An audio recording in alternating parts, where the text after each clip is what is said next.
دیکھیں اعوذ باللہ من الشیطان الرجیم بسم اللہ الرحمن الرحیم۔ اس سمسٹر کے اندر آپ لوگوں کی جو کتاب شامل ہے وہ تفسیر الجلالین پچھلے سمسٹر میں تھی، لیکن بس وہ موقع نہیں مل پا رہا تھا، تو اس وجہ سے اس کو تیسرے سمسٹر تک مؤخر کر دیا۔ تفسیر الجلالین یہ دو بزرگوں نے لکھی ہوئی ہے یہ کتاب۔ پہلی اس کا جو پہلا حصہ ہے وہ شروع ہوتا ہے سورہ کاف سے،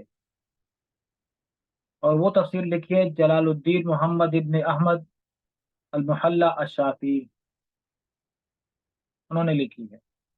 لیکن انہوں نے شروع کی تھی تفسیر سورہ کاف سے، پھر اس کے بعد سورہ ناس تک انہوں نے ختم کر دیا۔ سورہ ناس کے بعد پھر سورہ فاتحہ کی تفسیر بھی لکھی، لیکن پھر ان کی وفات ہو گئی اور اس کو مکمل نہ کر سکے۔ اور محلہ ان کو اس لیے کہا جاتا ہے کیونکہ محلہ المحلۃ الکبریٰ ان کے جو شہر کا نام تھا وہ محلۃ الکبریٰ تھا، اس لیے ان کو المحلہ کہا جاتا ہے۔ ان کی ولادت 791 ہجری میں ہوئی تھی، اور ان کی وفات 864 ہجری میں ہوئی تھی۔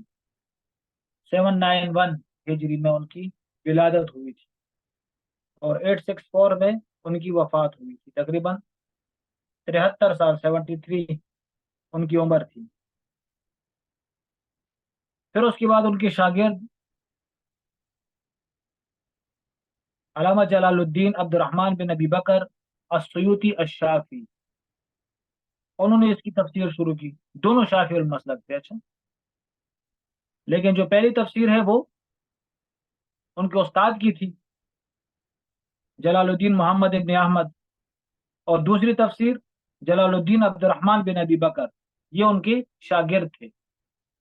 تو پھر انہوں نے اپنے استاد کی تفسیر کو شروع کر دیا، ان کو مکمل کرنا چاہا تاکہ اپنے استاد کی تفسیر ادھوری نہ رہے۔ تو انہوں نے اپنے استاد کے طرز پر، یعنی کہ جس طرح جلال الدین محمد ابن احمد نے جس طرح تفسیر لکھی تھی، جس انداز کو انہوں نے اپنایا تھا، اسی انداز کو ان کے شاگرد علامہ جلال الدین عبد الرحمن بن ابی بکر نے بھی انہی انداز کو اپناتے ہوئے اس تفسیر کو شروع کیا۔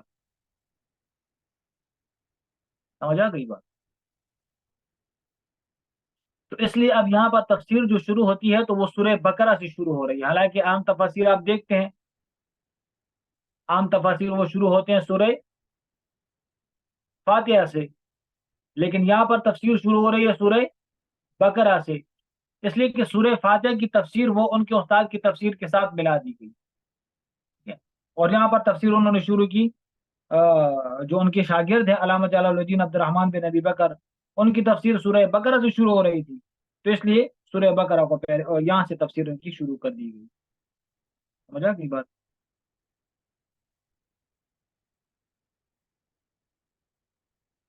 اور ان کی پیدائش ہوئی تھی 849 ہجری کے اندر،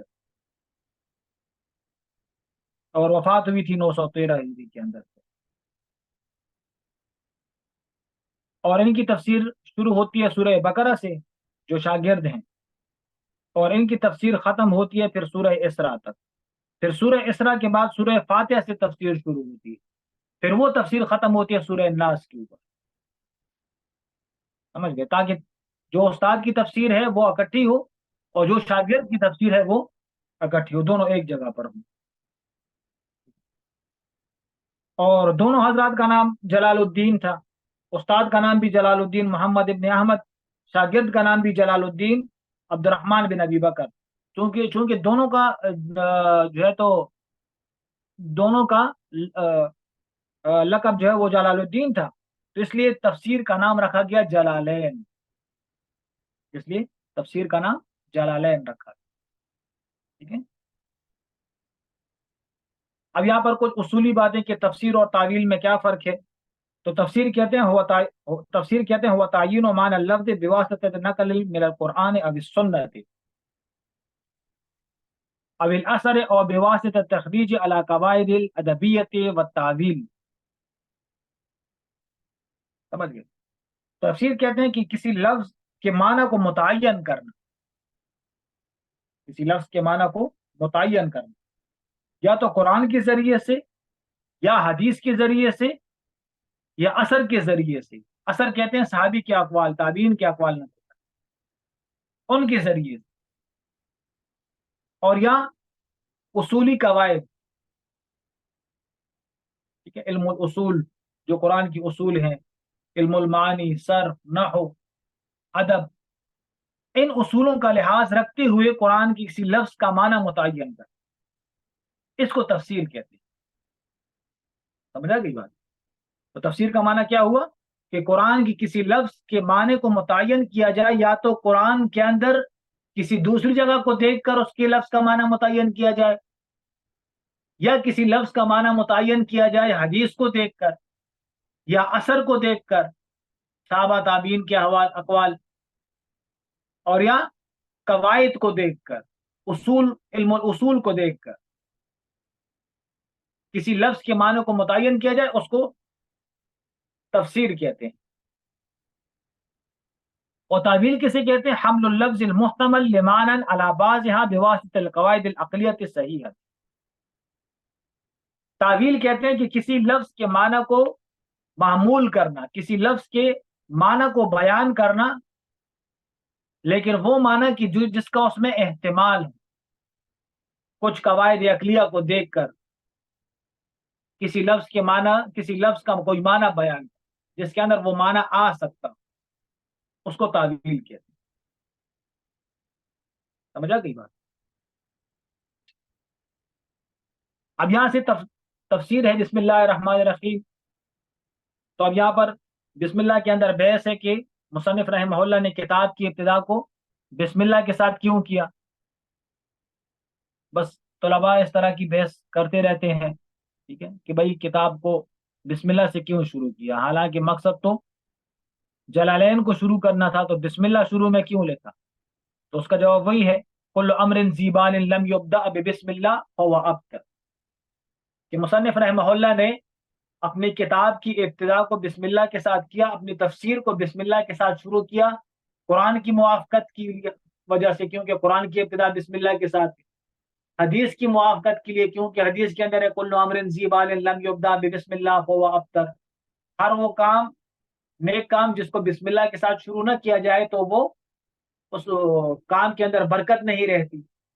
سلف صالحین کی اتباع کرتی ہوئے کہ انہوں نے بھی اپنی کتابوں کو شروع کیا تو شروع میں بسم اللہ لکھا، تو ان کی اتباع کرتے ہوئے شروع میں بسم اللہ لکھا.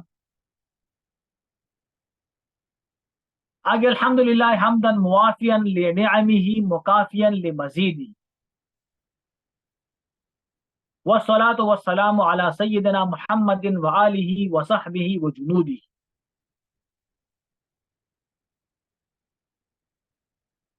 الحمدللہ تمام تعریفیں اللہ تعالیٰ کے لیے، حمدن موافیا لنعمہ، تمام تعریفیں اللہ تعالیٰ کے لیے، حمدن ایسی تعریف، موافیا لنعمہ جو ان کی نعمتوں کے برابر. غالباً مفتی حسن صاحب رحمہ اللہ کے بارے میں آتے ہیں جامعہ اشرفیہ کے شیخ الحدیث مولانا فضل الرحیم صاحب اکثر ان کی بات کو میرا خیال بیان کرتے ہیں کہ وہ جب بھی جاتے تو راستے میں کہتے ہیں اللہ جتنی تیرے نعمتیں اتنا تیرا شکر. تو یہ معنی ہے اس کا، حمدن موافیا لنعمہ، تمام تعریفیں اللہ تعالیٰ کے لیے ہیں، حمدن ایسے حمد کے ساتھ جو ان کی نعمتوں کے موافق، یعنی یا اللہ جتنی تیری نعمتیں اتنا تیرا شکر. موافقاً لمزیدی، مکافیاً لمزیدی، اور اس کے مزید نعمتوں کی مکافات کرنے والی، کہ اتنی نعمتیں اتنا تیرا شکر ہو، اور اتنی تیری تعریف ہو کہ تمہاری آنے والی جو مزید نعمتیں ہیں اور جو ہماری اوپر نعمتیں ہوں گی تو یہ حمد اس کے بھی مکافی ہو جائے، اس کے بھی برابر ہو جائے، اتنی نعمتیں، اور اتنا کیا ہے، اتنا تیرا شکر اور اتنی تیری حمد. ہو جائے گئی بات؟ اب یہاں پر حمد، الحمدللہ حمد کسے کہتے ہیں؟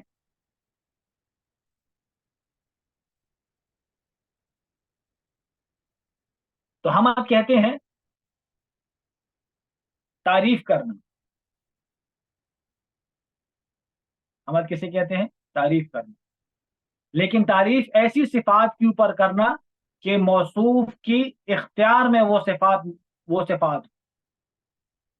صفات موصوف کے اختیار میں. سمجھا گئی بات؟ اس کو کیا کہتے ہیں؟ حمد کہتے ہیں. جیسے اللہ تعالیٰ کی ہم تعریف کرتے ہیں، اللہ تعالیٰ کی تعریف کرتے ہیں، تو جن صفات کے اوپر ہم اللہ تعالیٰ کی تعریف بیان کرتے ہیں تو وہ صفات اللہ تعالیٰ کے اختیار میں ہوتی، اس کو کہتے ہیں حمد. اور حمد کے مقابلے میں چاہے نعمت ہو یا نہ ہو اس کو حمد کہتے ہیں. جیسے الحمدللہ ویسے کہہ دیا تو یہ حمد ہے. اور شکر کہا جاتا ہے کہ جو آپ کے ساتھ اچھائی کرے تو نعمت کے مقابلے میں اس کی تعریف کرنا، اس کو شکر کہتے ہیں. تو کیا کہتے ہیں؟ شکر کہتے ہیں. اب اللہ تعالیٰ کی نعمتیں اگر حاصل ہوں، ان کے مقابلے میں جو اللہ تعالیٰ کی تعریف کی جائے، ہم الحمدللہ روٹی کھانے کے بعد الحمدللہ کہتے ہیں، تو یہ کیا بنا؟ یہ تعریف بن گئی، یہ شکر بن گیا. یہ کیا بن گیا؟ شکر بن گیا. اور ایک ہوتا ہے مدح. مدح کرنا. مدح کسے کہتے ہیں؟ مدح کہا جاتا ہے کہ اچھے صفات پر کسی کی تعریف کرنا لیکن وہ اچھے صفات اس کے اختیار میں نہ ہو. جیسے کہ ہم زید کی تعریف کرتے ہیں، ٹھیک ہے، حمد تو زیدن علی علمی ہی، میں نے اس زید کی تعریف اس کے علم کی بنیاد پر کی. یا حمد تو زیدن علی حسن ہی، میں نے زید کی تعریف اس کے حسن کی بنیاد پر کی. یا حمد تو زیدن علی سخائی ہی، میں نے زید کی تعریف اس کی سخاوت کی بنیاد پر کی. تو یہ جو تعریف ہے، یہ جو صفات ہیں، ان صفات کے بدلے میں میں نے زید کی تعریف کی، لیکن یہ صفات زید کے اختیار میں نہیں ہے. یہ صفات زید کے اختیار میں نہیں، اس لیے اس کو حمد کہا جاتا ہے. اس لیے اللہ تعالیٰ کی تعریف کرنے کو حمد کہتے ہیں اور بندے کی تعریف کرنے کو مدح کہا جاتا ہے. یہ فرق ہے حمد اور کس کے اندر؟ مدح کے اندر. کہ حمد جس ذات کی تعریف کی جاتی ہے اور جن صفات کی بنیاد پر کی جاتی ہے وہ صفات اس کے اختیار میں ہوتی. اور مدح اس کو کہتے ہیں کہ جس ذات کی تعریف کی جائے اور جن صفات کی بنیاد پر کی جائے وہ صفات اس کے اختیار میں نہیں ہوتے. سمجھ آ رہی ہے بات؟ اس کو کیا کہتے ہیں؟ مدح کہا جاتا ہے. والصلاة والسلام علی سیدنا محمد وآلہ وصحبہ وجنودہ. درود اور سلام علی سیدنا، ہمارے سردار، محمد یعنی محمد پر، وآلہ اور اس کے آل پر، وصحبہ اور اس کے صحابہ پر، وجنودہ اور اس کے لشکر یعنی کہ مجاہدین پر درود و سلام.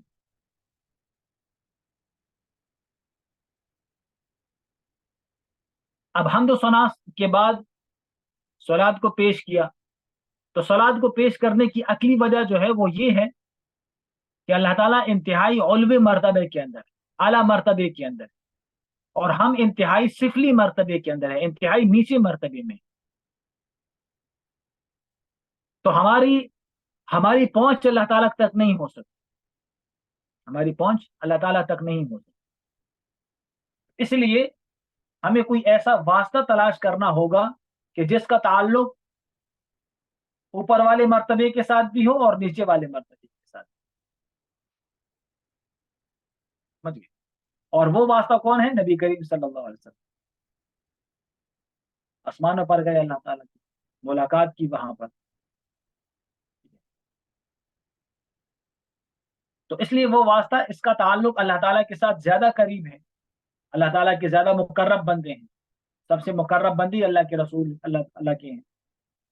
تو اب اللہ کے لیے، اللہ تعالیٰ کے لیے پہنچ حاصل کرنے کے لیے ہمیں ایسا واسطہ چاہیے، اور اس واسطے کے ذریعے سے ہم اللہ تعالیٰ تک پہنچیں گے. واسطے کے ذریعے ہم اللہ تعالیٰ تک، اور اس واسطے کی کچھ صفات بھی کرنی چاہیے، تعریف بھی کرنی چاہیے. اس لیے اس کے بعد پھر درود کو ذکر کریں. والصلاۃ والسلام۔ اس لیے کہتے ہیں کہ کسی دعا کے اندر درود نہ ہو، اول آخر میں کسی دعا کے اول آخر میں درود نہ ہو، تو وہ دعا آسمانوں کے اندر لٹکتی رہتی ہے، وہ اللہ تعالیٰ تک وہ دعا نہیں پہنچ سکتی۔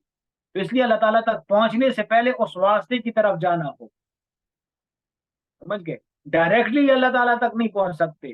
اس لیے جو بھی عمل کرنا ہو تو وہ عمل اگر اللہ کے رسول کے طریقے کے خلاف ہوگا، اللہ کے رسول کے راستے بتائے ہوئے راستے کے خلاف ہوگا، تو آپ اپنے طریقے کو اور اپنے راستے کو اختیار کر کے اللہ کی طرف نہیں پہنچ سکتے۔ سمجھا گئی بات؟ تو یہ رد ہے کن کے اوپر؟ یہ رد ہے دہریوں کے اوپر، ایتھیسٹ کے اوپر، کہ جو خود سے عقل کے ذریعے سے جو ہے تو کہ چیزوں کو پہچان کرتے ہیں، عقل کے ذریعے سے کہ بھئی یہ چیز اچھی ہے اور یہ چیز بری ہے، اس کے تو وہ پھنس جاتے ہیں۔ سمجھ گئے؟ خود بھی گمراہ اور لوگوں کو بھی گمراہ کرتے ہیں۔ غلام بننا پڑے گا، غلام۔ جب تک غلام نہیں بنو گے تو اس وقت تک دنیا کے اندر رہنے کا طریقہ تم نہیں سیکھ سکتے۔